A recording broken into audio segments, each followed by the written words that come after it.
ناظرین و سامعین السلام علیکم۔ نوری عملیات چینل پر آپ کو خوش آمدید کہتے ہیں۔ ہم آپ کے مسائل پر خصوصی توجہ دیتے ہوئے آپ کے لیے آسان کارآمد وظائف پیش کرتے ہیں۔ چلیے آج کی ویڈیو کا آغاز کرتے ہیں۔ آج ہم پیش کر رہے ہیں استخارے کا سب سے نہایت آسان اور مجرب اور آزمودہ طریقہ، جس میں آپ اللہ تعالیٰ سے مشورہ کرتے ہیں۔ اعوذ باللہ من الشیطان الرجیم، بسم اللہ الرحمن الرحیم۔ نوری عملیات کے ناظرین اور سامعین، السلام علیکم ورحمۃ اللہ وبرکاتہ۔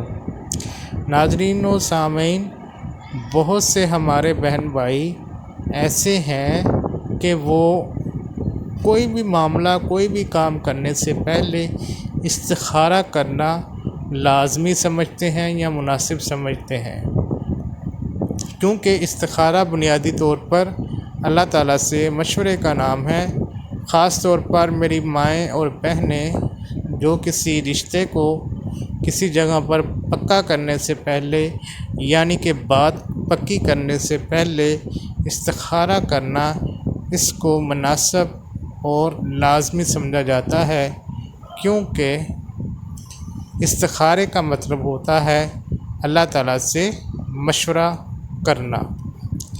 ناظرین و سامعین، آج جو ویڈیو میں آپ کے سامنے پیش خدمت کر رہا ہوں، اس میں آپ کو استخارہ کرنے کا نہایت ہی آسان اور آزمایا ہوا مجرب وظیفہ بتاؤں گا۔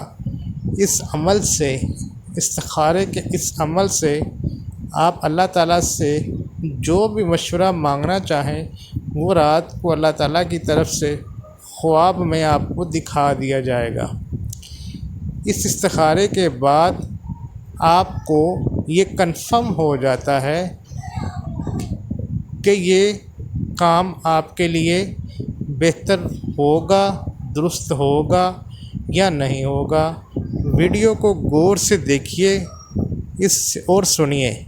نوری عملیات کے چینل کو سبسکرائب کیجیے تاکہ آئندہ آنے والی ویڈیوز کے نوٹیفیکیشن آپ کو ملتے رہیں اور مفید ویڈیوز آپ تک پہنچتی رہیں، اور میرے بہن بھائی میری ان ویڈیوز سے استفادہ حاصل کرتے رہیں اور میں ان کی ایسے ہی خدمت کرتا رہوں۔ ناظرین و سامعین، آپ نے 15 بار درود پاک، درود ابراہیمی پڑھ لینا ہے، اور اس کا ثواب حضور غوث پاک علیہ السلام کے حضور پیش کر دینا ہے۔ دوبارہ سن لیجئے۔ پہلا عمل یہ ہے کہ 15 بار آپ نے درود ابراہیمی پڑھ کر اس کا ثواب حضور غوث پاک علیہ السلام کی روح کو پہنچانا ہے، بخشنا ہے۔ بروز جمعرات یہ آپ نے عمل کرنا ہے۔ بہترین لباس سفید رنگ کا اوڑھ لینا ہے اور غسل کر لینا ہے، خوشبو لگانی ہے۔ دن میں روزہ رکھنا ہے تو زیادہ بہتر ہو جائے گا۔